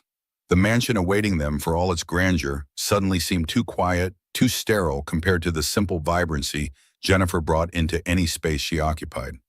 Daddy, Lily tugged at his hand as the bus pulled away. Can Ms. Hayes and Olivia come over again tomorrow? Not tomorrow, Lilybug. Thomas guided her back to the car where Richard waited patiently. But soon, I promise. The promise felt significant as he spoke it, a commitment to nurturing not only Lily's friendship with Olivia, but also the connection forming between himself and Jennifer, a connection he was increasingly unwilling to categorize as merely professional. Monday morning brought an unexpected complication. Thomas arrived at his office to find Rebecca Collins waiting outside his door, her expression suggesting this wasn't a casual visit about quarterly projections. "Rebecca, is something wrong with the Asia expansion numbers?" Thomas unlocked his office, gesturing for her to enter. "This isn't about work, Thomas." Rebecca closed the door behind them, her designer heels clicking sharply on the hardwood floor. "It's about your reputation and, by extension, the company's." Thomas set his briefcase down, slowly recognizing the confrontational tone. "That sounds ominous. Perhaps you should elaborate." "Gladly." Rebecca produced her tablet, swiping to display a photograph that made Thomas's stomach tighten. It showed him and Jennifer at the ice cream shop 2 weeks earlier, caught in what appeared to be an intimate conversation. The children were visible in the background, but the framing emphasized the adults' interaction. This was posted on a local parenting blog. "CEO's new romance with teacher raises eyebrows." "That's absurd." Thomas kept his voice level, despite the surge of protective anger. "Ms. Hayes is Lily's teacher and a consultant on our educational product line. This is irresponsible speculation." "Perception matters, Thomas." Rebecca set the tablet on his desk, the offending image still displayed. "The board is concerned about potential conflicts of interest, especially given your foundation's funding of her position." The calculated precision of the attack suggested Rebecca had been gathering information for some time. The foundation funds dozens of positions across multiple schools. All arrangements with Ms. Hayes have been documented through proper channels with appropriate disclosures. "It's not just the professional entanglement that concerns us." Rebecca's use of "us" revealed her alignment with whatever faction on the board had raised these issues. "Your behavior at the school has been noted. 3 personal drop-offs per week, extended conversations with Ms. Hayes, a birthday party for her daughter at your home. It creates an appearance of favoritism that could complicate the foundation's relationship with West Baltimore Elementary." Thomas maintained his composure through practiced corporate discipline, though internally his thoughts raced to identify who at the school had been monitoring his interactions so precisely. Principal Winters seemed the likely source, her eagerness to please the foundation's primary donor potentially twisted into surveillance by Rebecca's inquiries. "My personal involvement in my daughter's education is not the board's concern." Thomas's tone carried the authority that typically ended difficult conversations in the boardroom. "Nor are Lily's friendships or my private social interactions. They become the board's concern when they potentially impact DreamWorks' reputation and operations." Rebecca's perfect composure didn't waver. "Project Voice has been fast-tracked outside normal development protocols. Ms. Hayes has been granted a consulting contract without competitive review. The optics are problematic, Thomas." The systematic dismantling of his professional and personal choices revealed the extent of Rebecca's investigation and her ambition. This wasn't concern for the company, but opportunism dressed as corporate governance. "I appreciate your diligence, Rebecca." Thomas deliberately shifted to a more formal address. "The Project Voice initiative has followed all established procedures for strategic opportunities with full documentation available for board review. Ms. Hayes' consulting arrangement was structured by legal with appropriate safeguards. As for my personal life, I suggest the board focus its energy on our upcoming product launches rather than monitoring who attends my daughter's playdate." Rebecca's smile didn't reach her eyes. "The board meeting is Thursday. I'd recommend preparing a more comprehensive response by then." She stood smoothing her immaculate suit. "This isn't personal, Thomas. It's about protecting what we've built together." After she departed, Thomas remained at his desk, studying the photograph still displayed on the abandoned tablet. The image itself was innocent, 2 adults engaged in conversation while supervising their children. Yet framed through Rebecca's insinuations, it took on ominous implications that could potentially damage both his and Jennifer's reputations. The protective instinct that surged through him was startlingly fierce. Jennifer didn't deserve to be collateral damage in a corporate power play. Her career and Olivia's well-being could be affected by the board's scrutiny, all because he had failed to anticipate Rebecca's ambitions. Thomas reached for his phone, then hesitated. Warning Jennifer would necessarily involve explaining the corporate politics at play, drawing her further into a world she had deliberately kept at arm's length. Yet failing to inform her left her vulnerable to blindsiding by Principal Winters or other opportunistic administrators. The dilemma crystallized something Thomas had been avoiding acknowledging. His interest in Jennifer Hayes had evolved well beyond professional admiration or casual friendship. The instinct to protect her, to include her in decisions that might affect her, spoke of deeper feelings he hadn't allowed himself to examine fully. A knock at his door interrupted his thoughts. George entered with a stack of documents requiring immediate attention, his expression suggesting he'd encountered Rebecca on her way out. I assume Ms. Collins shared her concerns about the West Baltimore connection. George closed the door discreetly, his loyalty to Thomas transcending corporate politics after 15 years of service. She did. Thomas gestured to the tablet, complete with surveillance photos. George glanced at the image without surprise. The board packet for Thursday includes a full section on foundation governance and conflict of interest policies. Ms. Collins has been gathering materials for several weeks. And you didn't think to mention this. Thomas couldn't keep the edge from his voice. I believed you were aware of the potential complications when you initiated the relationship with Ms. Hayes. George's tone held no judgment, merely pragmatic assessment. Your decision-making in recent months has shown a deliberate shift toward personal considerations over corporate convention. I assumed it was a calculated choice. The observation forced Thomas to confront the unplanned nature of his evolving connection with Jennifer. It hadn't been strategic, quite the opposite. For the first time since becoming CEO, he had allowed himself to follow genuine interest rather than corporate calculation. It wasn't calculated, George. Not in the way you mean. Thomas closed the tablet, unable to look at the intrusive image any longer. But I won't allow Rebecca to weaponize it against the Foundation's work or Ms. Hayes's career. Then you'll need to establish clear boundaries before Thursday. George's advice was delivered with the straightforward practicality that made him invaluable. The board respects your personal autonomy, but requires reassurance about professional judgment. The solution seemed obvious. Step back from the personal connection with Jennifer, maintain strictly professional interactions, demonstrate to the board that their concerns were unfounded. It was the corporate response the path of least resistance. Yet the thought of retreating into formal detachment, of deliberately cooling the warmth that had begun to develop between them, created a hollow feeling Thomas recognized from the months after Kate's death. He had spent 3 years carefully insulating himself from genuine connection, from the vulnerability of caring deeply.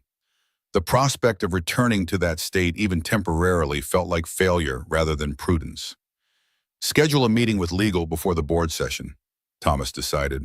I want a comprehensive review of all Foundation governance procedures and a clear delineation of my personal versus professional activities. And Ms. Hayes, George asked carefully, will you inform her of the situation? The question cut to the heart of Thomas's dilemma. Yes, he finally said. She deserves to know what she's potentially facing. The decision made Thomas turned his attention to the immediate business matters George had brought, though his thoughts repeatedly drifted to the conversation with Jennifer that now seemed unavoidable. How would she react to learning their friendship had become boardroom fodder? Would she withdraw to protect her professional reputation? The possibility created an anxiety Thomas hadn't experienced in the corporate realm for years. The afternoon brought an unexpected opportunity to resolve the question. Lily's school called she had developed a fever and needed to be picked up immediately. Thomas rearranged his schedule without hesitation, a flexibility he wouldn't have considered possible 6 months earlier. West Baltimore Elementary was subdued during class hours, the hallways quiet except for occasional sounds from behind classroom doors. The nurse's office where Lily waited was adjacent to the administrative section, far from Jennifer's classroom in the specialized education wing.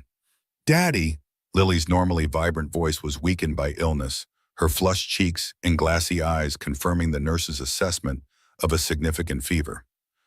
I don't feel good. I know, Lilybug. Thomas gathered her into his arms, her small body radiating concerning heat. We're going home right now. Dr. Matthews will meet us there. Principal Winters appeared in the doorway as Thomas signed the required forms, her clipboard ever present. Mr. Parker, what an unexpected visit. I'm so sorry about Lily's illness. Thank you. Thomas kept his response minimal, hyper-aware after Rebecca's revelations that his interactions at the school were potentially being monitored and reported. We'll be heading home now. Of course. Principal Winters maintained her professional smile while managing to convey disappointed expectation. I had hoped to discuss the Foundation's upcoming review of our specialized education funding. Perhaps another time. The Foundation's review process is scheduled and standardized. Thomas deliberately emphasized the institutional nature of the relationship. George handles all preliminary assessments. He'll contact your office when appropriate. Lily whimpered slightly, providing the perfect excuse to end the conversation. Thomas thanked the nurse and carried his daughter toward the exit, deliberately avoiding the corridor that would take them past Jennifer's classroom. The strategic avoidance left a bitter taste, a concession to Rebecca's insinuations he already regretted. "Mr. Parker." The familiar voice behind him created both relief and tension. Jennifer stood at the intersection of hallways, clearly on her way to the teacher's lounge during her planning period. Her expression shifted immediately to concern when she saw Lily in his arms. "Is everything all right?" "Lily has a fever."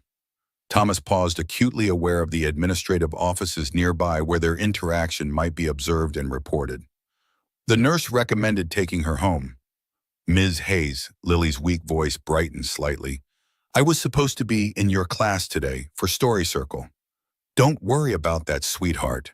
Jennifer approached, instinctively pressing a gentle hand to Lily's forehead in a gesture so maternal it made Thomas's chest tighten.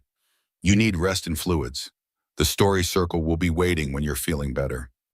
The natural care in her assessment, untainted by the political considerations weighing on Thomas, highlighted the fundamental difference in their perspectives. Jennifer saw a child needing comfort. Thomas was calculating potential ramifications of their interaction in a school hallway. "Significant fever." Jennifer frowned slightly, her focus entirely on Lily's well-being. "There's been strep throat going around the first-grade classrooms. You might want to have her tested." "I'll mention it to her, doctor." "Thank you." Thomas shifted Lily in his arms the moment to mention Rebecca's allegations slipping away in the face of more immediate concerns. "I should get her home." Jennifer nodded, her hand lingering briefly on Lily's hair in a gentle caress. "Feel better, Lily. I'll tell Olivia you're resting at home." She glanced up at Thomas, her expression warm despite the professional setting. "Let me know if you need anything. I can gather her schoolwork or send activities to keep her occupied during recovery." The genuine offer contained no awareness of corporate politics or potential conflicts of interest, simply a teacher's care for her student and a friend's support during a difficult moment. The contrast with the calculated considerations that had dominated Thomas's morning left him momentarily speechless. "Thank you, Jennifer." He used her first name deliberately, a small rebellion against Rebecca's implied restrictions. "I appreciate your concern." As he carried Lily to the waiting car, Thomas resolved that the necessary conversation with Jennifer about the board's scrutiny would happen, but not at the expense of the authentic connection that had begun to flourish between them. Rebecca's corporate maneuvering might require strategic response, but he wouldn't sacrifice something genuinely meaningful to appease boardroom politics. Lily's condition deteriorated throughout the afternoon. The pediatrician confirmed strep throat, prescribing antibiotics and rest. Thomas canceled his remaining meetings, working remotely from Lily's bedroom as she drifted in and out of feverish sleep. The normally self-sufficient 5-year-old became clingy and tearful, wanting her father's constant presence in a way that both concerned and touched him. "Daddy," Lily's voice was rough from her sore throat, her small hand clutching his larger one. "Will you stay until I fall asleep again?" "I'll stay as long as you need me, Lilybug." Thomas stroked her hair gently, the executive reports on his tablet forgotten. "Try to rest now." "I miss Mommy when I'm sick." The simple statement, delivered without self-pity, pierced Thomas with fresh grief. "She used to sing the frog song and make shadow puppets on the wall." Thomas swallowed hard, memories surfacing of Kate creating elaborate shadow stories to distract Lily during a bout of ear infections when she was barely 2. "I remember. She was wonderful at making you feel better." "You're good too, Daddy." Lily's eyes drifted closed, the medication beginning to take effect. "Different but good." The guileless assessment contained a wisdom beyond her years, an acceptance that love could take different forms without one replacing or diminishing another. As Lily's breathing deepened into sleep, Thomas found himself contemplating how thoroughly his daughter's perspective had been shaped by loss and resilience. A gentle knock at the bedroom door revealed Mrs. Collins with a tray of tea and toast. "Her fever's coming down," Thomas reported quietly. "The doctor said the antibiotics should help by morning. Children bounce back quickly." Mrs. Collins set the tray on the bedside table. "There's a delivery for you downstairs, Mr. Parker, from Miss Hayes, I believe." Surprised, Thomas followed his housekeeper downstairs to find a package had been left at the door, a canvas tote bag containing several books, activity sheets, and what appeared to be handmade items. A note in Jennifer's neat handwriting explained the contents. Thomas, these materials might help Lily feel better as she recovers. The books are favorites from our classroom library. Don't worry about returning them quickly. The worksheets are optional only if she feels up to it. The lavender sachet is homemade. Olivia and I make them for sick days. The scent is supposedly calming, though I can't cite peer-reviewed evidence. Olivia insisted on including her drawing of Lily's Get Well adventure, where apparently they ride dragons to the recovery castle. Let us know how she's feeling when you have a chance. Jennifer, the thoughtfulness of the gesture assembled and delivered so quickly after their brief encounter at school affected Thomas deeply. There was nothing performative about Jennifer's kindness, no audience to impress, no strategic advantage to gain. Just genuine concern translated into practical support. As Thomas carried the tote bag upstairs to place beside Lily's bed, for when she woke, his phone chimed with a message from George. Board packet distributed. Collins' section on foundation governance includes specific reference to West Baltimore Elementary relationship. Legal review scheduled for tomorrow 9 a.m. The corporate intrusion into this moment of genuine human connection crystallized Thomas's growing frustration with the artificial separations he had maintained between his personal and professional lives. The board's scrutiny of his relationship with Jennifer, whatever that relationship might be evolving into, represented everything constraining about the careful compartmentalization he had practiced since Kate's death. Thomas sent a brief acknowledgement to George, then took a photograph of the sleeping Lily surrounded by Jennifer's thoughtful gifts. He attached it to a message. Jennifer, your care package arrived at the perfect time. Lily is resting now, but will be thrilled with the books and dragon adventure when she wakes. The doctor confirmed strep throat antibiotics started. I need to speak with you about something important unrelated to Lily's illness. Would you be available for coffee tomorrow after school? I can arrange to meet wherever is convenient for you. Thank you for your kindness today. Thomas, the message sent. Thomas returned to his daughter's bedside, the corporate concerns temporarily set aside though not forgotten. Whatever challenges Rebecca's allegations might create, they paled in comparison to the simple truth revealed by Jennifer's gesture. Genuine connection was worth protecting, worth fighting for, worth the vulnerability it necessarily entailed. As evening shadows lengthened across Lily's bedroom, Thomas found himself considering what he would say to Jennifer tomorrow, how he would explain the corporate politics without diminishing the personal significance of their developing friendship. The conversation would require honesty about both the external pressures and his own evolving feelings. His phone vibrated softly with Jennifer's reply. I'm so glad Lily is getting proper treatment. Strep is miserable, but responds quickly to antibiotics. Coffee tomorrow works. There's a small place called Blackbird Cafe 3 blocks from school, quiet enough for conversation. I can meet at 4:30 after my last session. Take care of that, sweet girl. Jennifer, the simple exchange focused primarily on Lily's well-being, rather than their upcoming discussion, reassured Thomas that whatever complexities lay ahead, they would face them with the same straightforward authenticity that had characterized their interactions from the beginning. As Lily stirred in her sleep, Thomas gently adjusted her covers, his priorities clearer than they had been in years. The board meeting on Thursday would require careful navigation, but his course was set.